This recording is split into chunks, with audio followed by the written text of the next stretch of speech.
warahmatullahi wabarakatuh. Bismillahirrahmanirrahim. Alhamdulillah.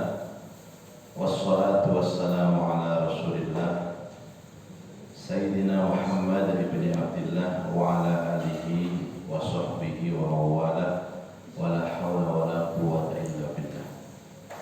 Subhanaka la ilma lana illa ma 'allamtana innaka antal alimul hakim.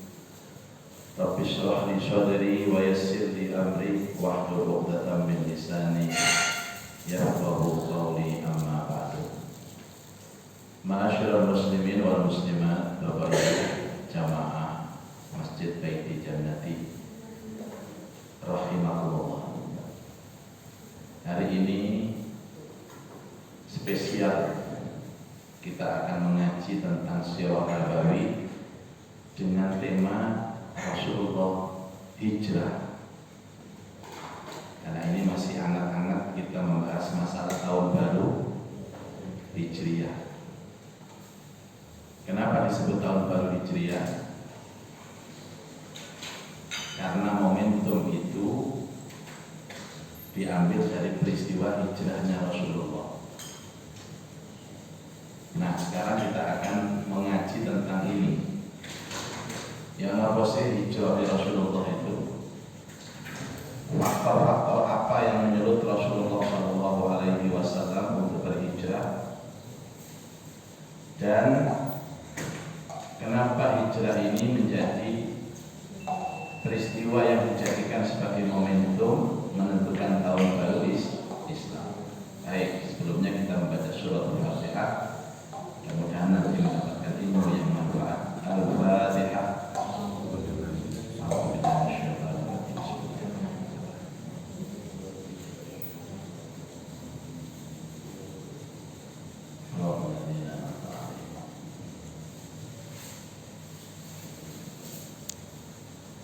Bapak Ibu, kalau ada orang yang mulia itu mulia, tapi di tempat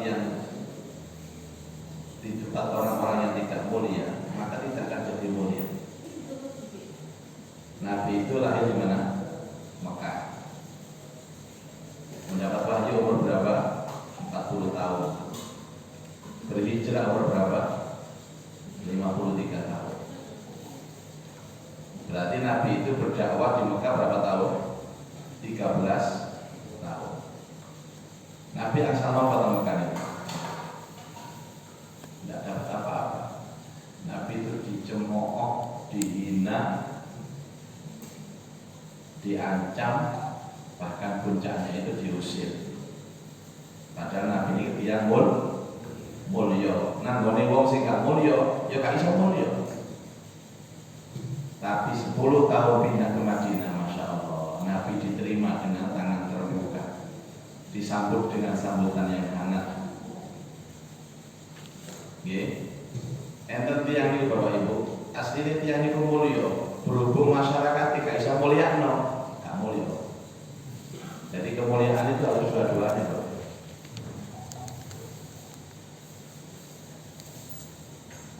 Bojo wong lanang tadi kan sing mulya, tapi kena bojo sing cerewet gak mulya.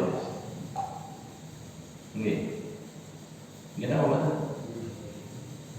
Jadi ada seorang suami soleh, suami baik hati, jajane bayarannya akeh, tapi berhubung kena bojo gak tepat, gak iso mulya. Jadi manusia mulia itu harus bertemu dengan orang-orang yang mulia. Nabi kurang mulia ya nopo, tapi kena wong Mekah entek Nabi niku.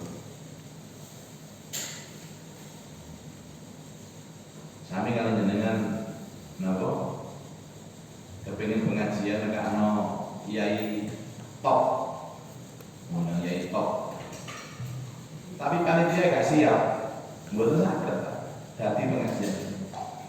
Jadi kemuliaan itu namanya gayung bersambut. Sing diundang wong mulya, panitia ya mulya. Misalkan zaman suatu ketika kepingin ngundang kiai nasional, apa kiai nasional itu Ustaz Abdul somad, kata jamaahnya kalau ingat-ingat ini. Ya kan bisa tadi. Jadi kemuliaan itu harus bertemu dengan kemuliaan. Nabi kaya nonton gede ini kena Mekah karena gunanya nanti. Tapi ketika masuk Madinah, oh tolak badru wa sambut. Itulah namanya hijrah. Nah, hijrah ini dijadikan sebagai tonggak penetapan tahun baru karena peristiwa hijrah ini peristiwa yang menentukan perkembangan Islam. Nah ini umpama Nabi di Mekah terus Pak, nggak berkembang Islam, baru pindah ke Madinah berkembang. Nah perkembangan Islam ini tak dijadikan patokan yang waktu itu dirumuskan oleh Umar bin Khattab sebagai penentukan tahun baru. Makanya disebut tahun baru Hijriah atau tahun baru Muharram atau tahun baru Islam atau tahun baru Qamariyah. Jadi ada 4 ini: Islam, Muharram, Hijriah, dan Qamariyah. Baik, kita akan mencoba itu. Penyulutnya adalah kenapa Rasulullah harus pindah dari Mekah ke Madinah. Itu ada pertemuan 12 tokoh Mekah di tempat namanya Darun Nadwa. Darun Nadwa itu saat ini kok DPR itu Pak, DPR parlemen itu.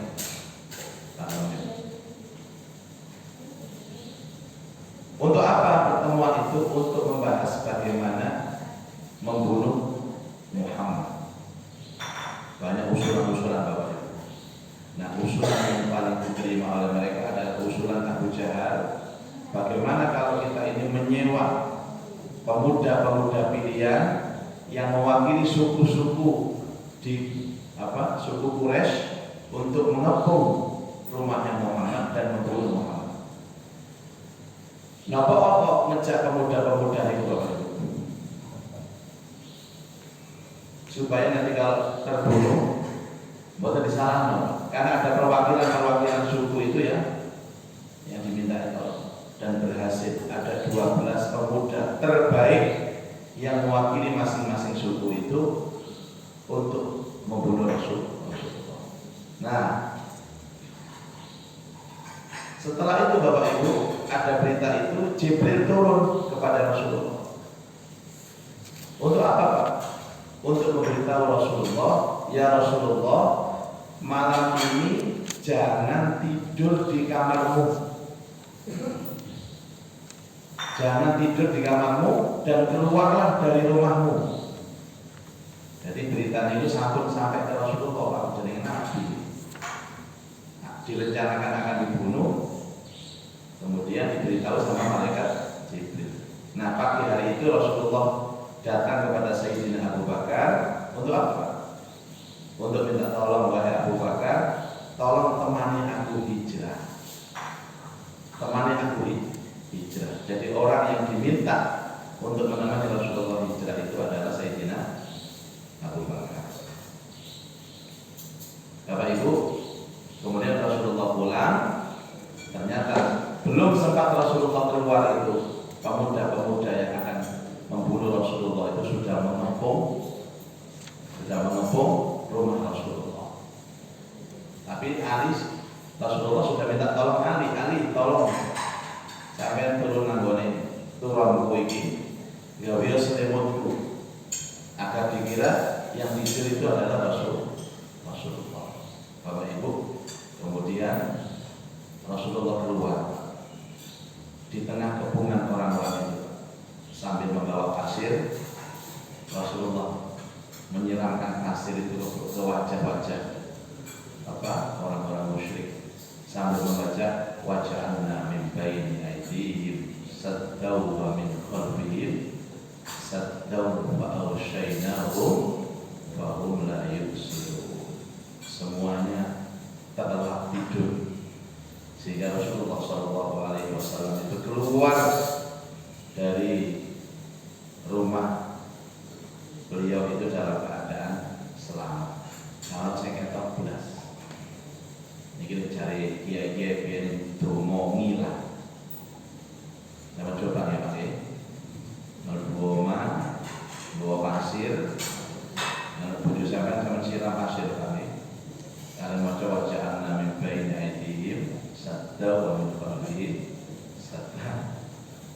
ketok, berarti durung sakti sampean.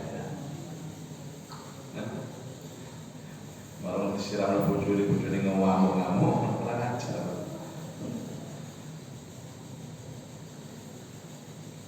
Apa yang terjadi Bapak Ibu? Semuanya tidak melihat Rasulullah. Tidak melihat Rasulullah.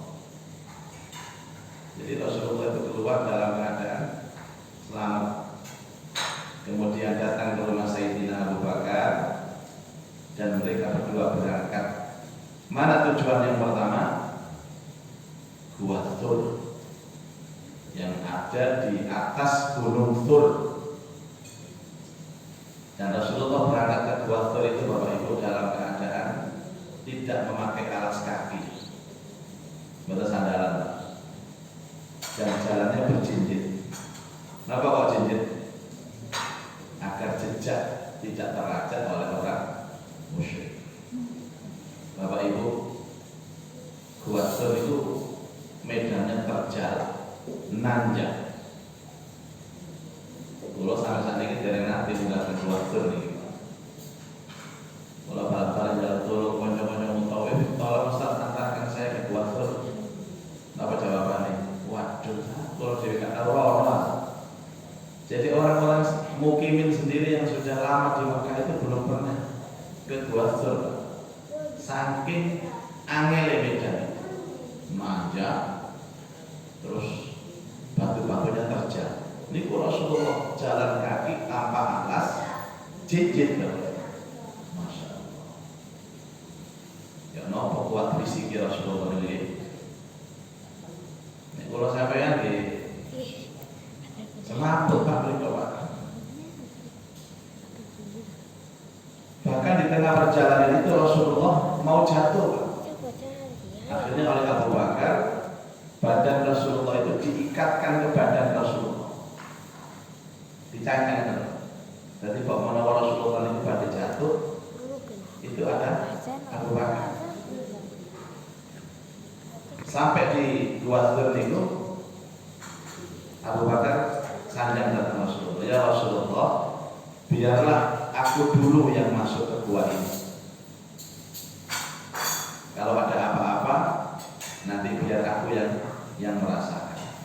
Ternyata Abu Bakar ini melebetkan gua, ditelok kok aman, pun Nabi masuk. Akhirnya mereka berdua duduk di batu di dalam gua. Jadi jangan dibayangkan Gua Thur itu gedenya di bawah tempat. Gua Thur itu muat hanya dua orang. Ketika Abu Bakar duduk, Rasulullah itu tidur di pangkuan Abu Bakar As-Siddiq. Itu saking cinta Abu Bakar. Terus disebul kali Abu Bakar. Jadi Nabi itu saringan ini pangkuannya Abu Bakar, kali Abu Bakar disebut. Jadi kalau Nabi itu turun di pasangan. Itu namanya itu dulu cinta, Pak. Jadi bojone turunan ini sama sebul. Ini kalau kegetan seperti Doni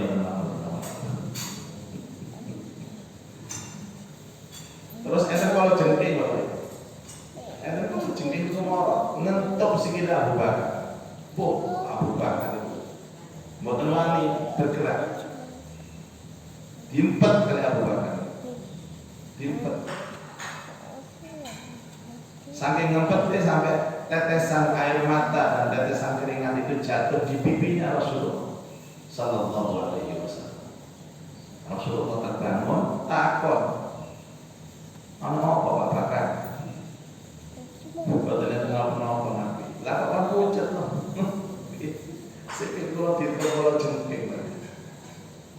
Saya enggak sikilmu dilihat oleh Rasulullah, disentuh oleh Rasulullah, diludahi oleh Rasulullah. Waras. Ini yang sirah ini. Jadi itu salah satu mukjizat Allah yang diberikan kepada Rasulullah. Ludahnya menjadi obat. Nah terus pagi harinya orang-orang yang mengepung rumah Rasulullah ini nangis. Loh, kan keluar? Iya. Lu ya apa ini? Gak apa-apa aman. Muhammad sih nanti dulu orang betul. Itu luar ini. Terus ada orang jalan. Apa yang sedang kalian tunggu di sini? Dari Abu Jahal. kami menunggu Muhammad keluar dari rumah ini untuk kami bunuh. Menunggu Muhammad, wong anake kok wis rono, aku ketok itu mau. Goblok kok ya. Kalian tertipu. Aku melihat Muhammad tadi keluar dari rumahnya membawa pasir dan disiramkan ke wajah kalian, tapi kalian tidak tahu. Nah itu siapa yang muncul itu? Ya belum dewe. Dilihat, ternyata dibangunkan. Itu bukan Muhammad, tapi Ali bin Abi Thalib. Ngamuk Pak, Ali diwantem. Ditanya, Aina Muhammad? Mana Muhammad? La a'rif, saya tidak tahu. Akhirnya mereka datang ke rumah Sayyidina Abu Bakar, ketemu anaknya yang perempuan namanya Asma bin Abu Bakar. Tanya, mana bapakmu? Mana Abu Bakar? Karena mereka sudah mengendus kalau Rasulullah perginya bersama Sayyidina Abu Bakar. Jadi Asma, aku gak ngerti. Asma pun dipukul oleh orang-orang musyrik dan mereka menyuruh orang-orang untuk menyisir Makkah, mulai dari kota, desa, pojok-pojok disisir untuk mencari Rasulullah bersama Sayyidina Abu Bakar, dan mereka gagal total mencari Rasulullah. Padahal mereka mengerahkan semua kekuatan. Itulah yang disebutkan di dalam ayat wa iyyamkuru bikal ladzina kafaru liyusbituka aw yaqtuluka aw yukhrijuka wa yamkuruna wa yamkurullah wallahu khairul makirin. Ingatlah ketika orang-orang musyrik membuat makar kepadamu Muhammad. Makar itu apa? Nyerang Rasulullah. Untuk apa? Liyusbituka, untuk menyerangmu, au yaqtuluka, untuk membunuhmu, au yukhrijuka, untuk mengusirmu dari Mekah. Tapi wa yaquluna wa yaqulullah. Wa yaquluna wa yaqulullah. Tapi dihadang oleh makarnya Allah. Wallahu khairul. Itu logika Pak, ya kecekel Rasulullah itu dikepung kan? Ya. Sebenarnya Bapak Ibu, ada sebagian kelompok pemuda-pemuda ini yang sudah datang ke Gua Sur. Mereka di atas gua Pak. Sampai Abu Bakar itu kali Rasulullah terus takon Rasulullah, ya Rasulullah, kula kepiring suara tandukur. Orang-orang musyrik sudah ada di atas gua, waktu Abu Bakar. Ini kalau mereka menoleh ke bawah Nabi, entek awak-awak ini, nonton bahasanya. Mungkin menoleh nanti entek awak-awak ini. Ternyata Allah juga tidak mengizinkan mereka bisa melihat Rasulullah. Bahkan Rasulullah memberikan nasihat, apa pendapatmu wahai Abu Bakar kalau kita berdua? Yang ketiga adalah Allah.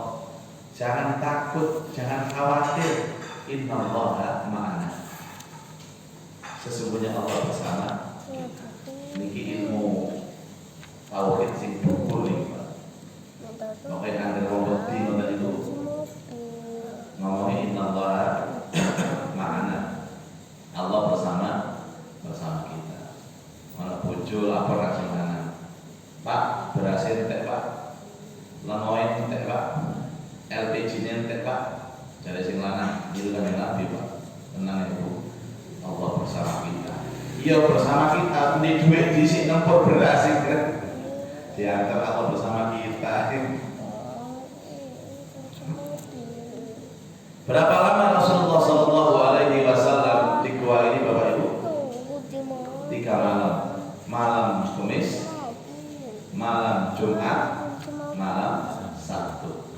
Dan setiap hari salah seorang anak dari Sayyidina Abu Bakar ini mengirim makanan yang namanya Abdullah bin Abu Bakar. Setiap malam dia datang ke goa, paginya itu dia kembali ke kota, sehingga bisa menginformasikan apa yang dibicarakan oleh orang-orang musyrik itu kepada Rasulullah dan Sayyidina Abu Bakar. Caranya bagaimana Pak? Supaya Abdullah ini tidak terendus.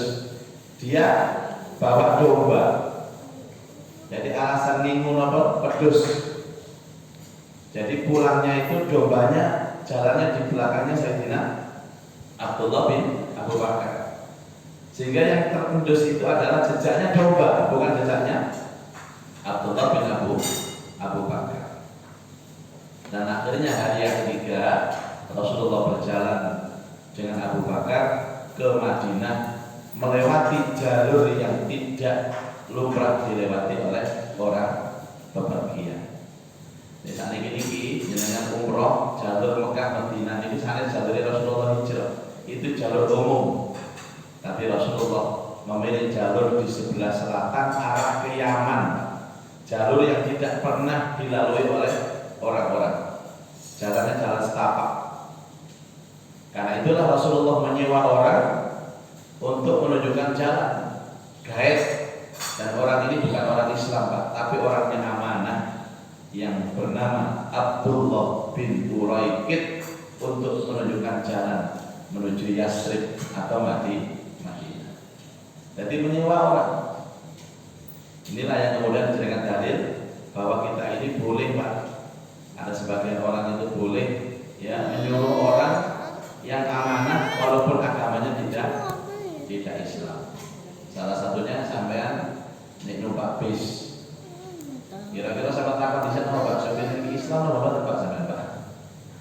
Kalau badhe tengene Banyuwangi Pak, nggih. Dengan Islam apa Pak? Kita kan ada buka sampean. Jadi boleh dalam perjalanan itu memilih pemimpin yang bukan Islam, ya, karena dia memang ahli dalam bidang jalan. Jadi tidak perlu kita tanya ke Islam saja. Enggak ada di pesawat ke Jakarta, Selonggo ragu-ragu. Isi pilot Islam agak bila-bila. Wakilnya maju Pak. Apa Pak? Jangan Islam apa Pak? Bisa tertendang lumpur sama tunggu pesawat. Nah, Bapak Ibu sekalian, akhirnya berjalan Rasulullah SAW bersama Sayyidina Abu Bakar, dan di tengah perjalanan itulah banyak peristiwa-peristiwa terjadi. Abu Bakar membonceng Rasulullah dengan onta. Kalau dibonceng dengan onta ini, berarti Rasulullah berada di depan, Abu Bakar di belakang. Salah satu peristiwa yang terjadi itu adalah ketika Rasulullah singgah di salah satu kampung dalam perjalanan hijrah itu, dan bertemulah dengan seorang perempuan tua yang mempunyai beberapa domba. Yang dombanya ini sudah tua juga. Awalnya Rasulullah juga minta minum. Apakah ada minum? Orang tua ini menjawab, tidak ada Pak. Tidak ada, ini musim paceklik. Dan saya punya domba ini pun tidak bisa mengeluarkan susu karena dombanya ini sudah tua. Dia sudah tidak mengeluarkan air susu lagi. Rasulullah tanya, boleh nggak aku lihat dombanya? Silahkan. Oleh Rasulullah dipegang susunya domba itu. Tiba-tiba susunya itu menggelembung dan mengeluarkan air susu yang banyak, ditandai oleh bejana, diminum oleh Rasulullah sampai kenyang, diminum oleh Abu Bakar sampai kenyang, diminum oleh yang punya domba itu sampai kenyang, dan bisa dibawa oleh Rasulullah. Orang tua ini heran. Ayo wedhus suwe ka anak susu ini kok cekel lagi untuk susu. Sampai akhirnya Rasulullah berangkat, kemudian datanglah suaminya dan ditanya, kok banyak susu di sini? Ini susunya siapa? Ini domba kita. Loh, domba kita kan sudah tidak mengeluarkan susu. Iya, tadi ada seorang yang datang ke sini, kemudian memegang domba ini dan akhirnya mengeluarkan air susu. Nah, suaminya ini Bapak Ibu adalah orang yang sering membaca kitab. Dia bukan orang biasa. Dia adalah orang yang luar biasa. Dia adalah seorang nabi, dan aku tahu tujuannya. Dia mau ke Yasrib. Kalau sampai dia ke Yasrib dan umurku masih ada, aku akan datang ke sana dan aku akan beriman kepada. Itu beberapa peristiwa yang terjadi dalam perjalanan Rasulullah SAW. Sampailah kemudian Rasulullah di kota namanya Kuba. Kuba. Disinilah Rasulullah mendapat sambutan yang sangat hangat. Diperlakukan benar-benar menjadi manusia mulia. Ini yang saya maksud, bahwa kehidupan di Mekah tidak bisa memuliakan Rasulullah Tapi setelah datang ke Yasrib, ke Madinah, Rasulullah dimuliakan, disambut Bapak. Sampai masyarakat Kufa ini rebutan untuk menampung Rasulullah. Ya Rasulullah, tinggal di rumahku, tinggal di rumahku, tinggal di rumahku, rebutan. Mereka Nabi negeri Allah, mereka Nabi rebutan.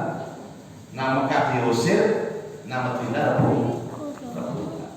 Sampai akhirnya Rasulullah mengatakan, aku akan singgah di tempat di mana ontaku ini berhenti.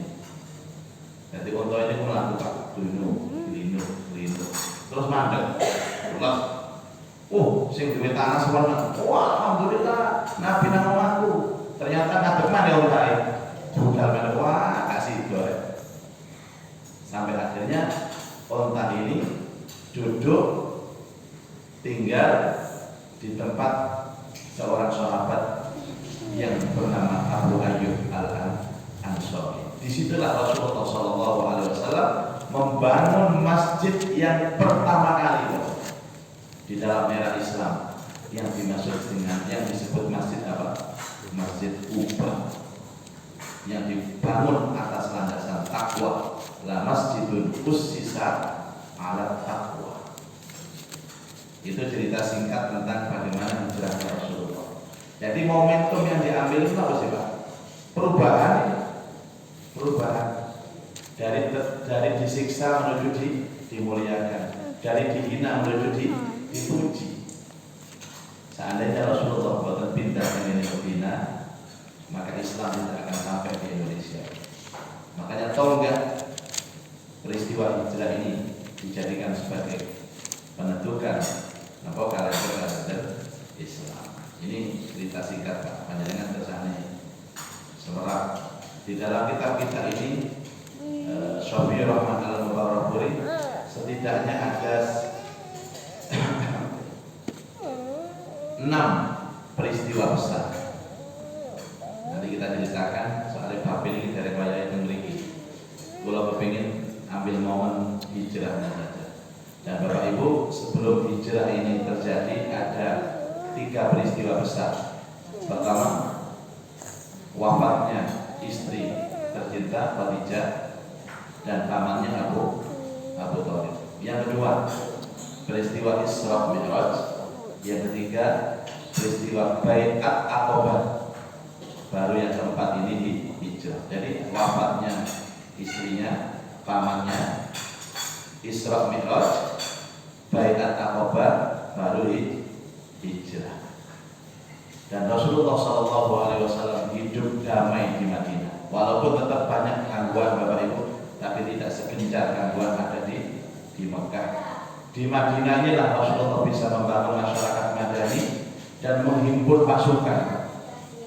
Nah Mekah bukan ada pasukan, tapi di Madinah punya pasukan, sehingga pada era perang itu kan dimulai dari era Madinah. Tahun berapa itu? Tahun kedua setelah hijrah terjadi perang Badar. Rasulullah sudah punya kekuatan, sudah punya pasukan. Walaupun jumlahnya 313 bisa mengalahkan 1000. Itu di mana? Di Madinah. Di Madinah pula Rasulullah membangun masyarakat, membangun sosial ekonomi yang disebut dengan Baitul Mal, sampai kemudian turun kepada Sayyidina Abu Bakar yang disebut dengan Khalifah, sang pengganti Rasulullah. Di Mekah betul sakit Pak, nggak bisa bangun negara, nggak bisa bangun peradaban, tapi di Madinah Rasulullah bisa. Nah, pembangunan peradaban Islam inilah yang menjadi momentum kenapa Umar mengusulkan bahwa hijrahnya Rasulullah bersama dengan sahabat dari Mekah ke Madinah ini dijadikan sebagai tonggak penentuan tahun baru. Ya tadi kira-kira sakit penjelasan tentang putu ini atau di tengah ini. Cerita-cerita tadi. Cari ini anaknya Pak, nopo Pak, kok diarani tahun Hijriah? Dari sampean. Nah ini ya, tak jelasno ya. Oh, tak jelasno apa sih dijelasno? Ya Musafi yo, tak jelasno ya. Ini lah ya. Jadi Nabi itu pertama nang Mekah, ya, terus pindah nang Madinah. Ya, cuma aku terus lari nah.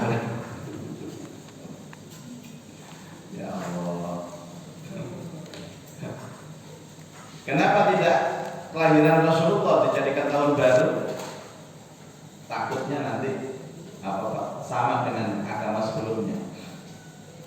Kan agama sebelumnya itu kan tahun barunya disesuaikan lahir Nabi. Ada yang mengusulkan turunnya Quran ditolak, ada yang mengusulkan ini itu ditolak. Yang paling pas adalah peristiwa hijrahnya Rasul. Berarti apa? Dengan tahun baru hijrah ini semestinya kita juga harus berhijrah, harus berubah. Ya, hijrah itu bisa dimaknai dari satu tempat ke tempat yang lain, atau dimaknai dari satu kondisi kepada kondisi yang lain. Niki Bapak Ibu, mudah-mudahan manfaat. Aku sambung boleh tahu apa ini kayak apa gimana. Mudah-mudahan manfaat ya Bapak. Mudah-mudahan barokah. Al-Fatihah.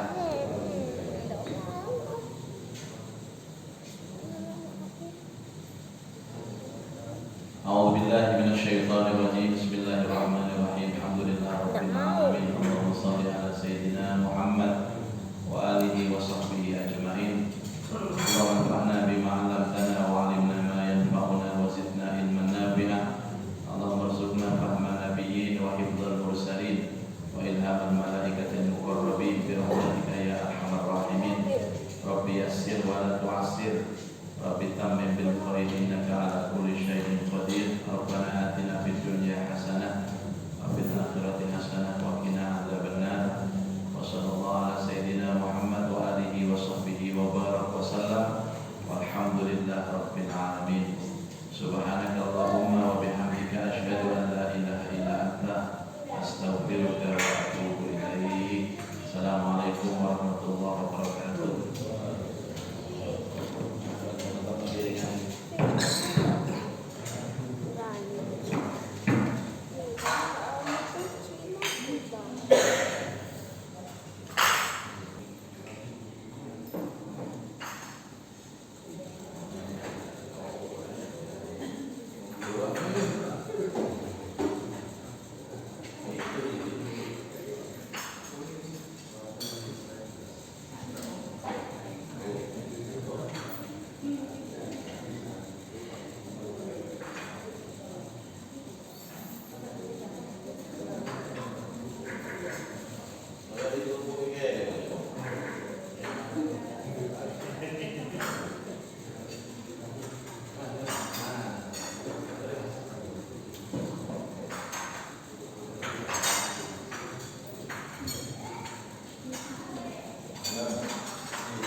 Niki.